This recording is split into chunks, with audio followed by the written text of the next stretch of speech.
உங்கள் அனைவருக்கும் வணக்கம். நான் உங்கள் ஜோதிடர் குபேந்திரன். இந்த பதிவு வந்து நல்ல பதிவு தான். அதாவது எந்தெந்த நட்சத்திரம் திருமணம் செய்யக்கூடாதுன்னு இருக்குதுங்க. அதாவது யாராருக்கு யாரோட அது குறிப்பாக ஒரு சில நட்சத்திரம் சொல்கிறேன், அதை மட்டும் நீங்கள் குறித்து வச்சுக்கோங்க. திருவோண நட்சத்திரக்காரங்களுக்கும் பரணி நட்சத்திரமும் திருமணம் செய்யக்கூடாதுன்றது ஒரு விதிங்க. அதே மாதிரி சித்திர நட்சத்திரமும் பூர நட்சத்திரம், அதாவது சிம்மராசியில் வரும் இல்லையா, பூர நட்சத்திரம், இவங்களுக்கும் திருமணம் செய்யக்கூடாதுங்க. ஏன்னா இது ரெண்டுமே பார்த்தீங்கன்னா திருவோணம் சித்திரம் ரெண்டுமே சுக்கிரனுடைய கர்ம பதிவு பெற்ற நட்சத்திரம். அதனால இந்த பரணியும் பூரமும் சுக்கிரனுடைய நட்சத்திரம், அப்போ ரெண்டையும் இணைக்கக்கூடாதுங்கிறது ஒரு விதி. சரிங்களா? அதுக்கு அடுத்தது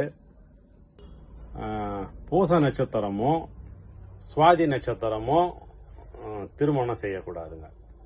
சரிங்களா? அது மட்டும் இல்லாமல் ஆயில்ய நட்சத்திரமும் உத்தர நட்சத்திரமும் திருமணம் செய்யக்கூடாது. கேட்டை நட்சத்திரமும் ரோகிணி நட்சத்திரமும் இணைச்சி வைக்கக்கூடாது, திருமணம் செய்யக்கூடாதுங்க. அதுக்கப்புறம் உத்தரடா நட்சத்திரமும் பூரட்டாதி நட்சத்திரம், இந்த நட்சத்திரங்களும் நம்ம திருமணம் செய்யக்கூடாதுங்க.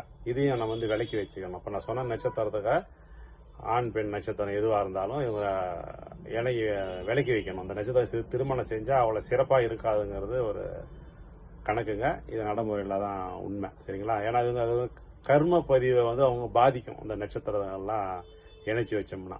சரிங்களா? இந்த பதிவு உங்களுக்கு பிடிச்சிருந்ததுன்னா லைக் பண்ணுங்கள், ஷேர் பண்ணுங்கள். நன்றி, வணக்கம்.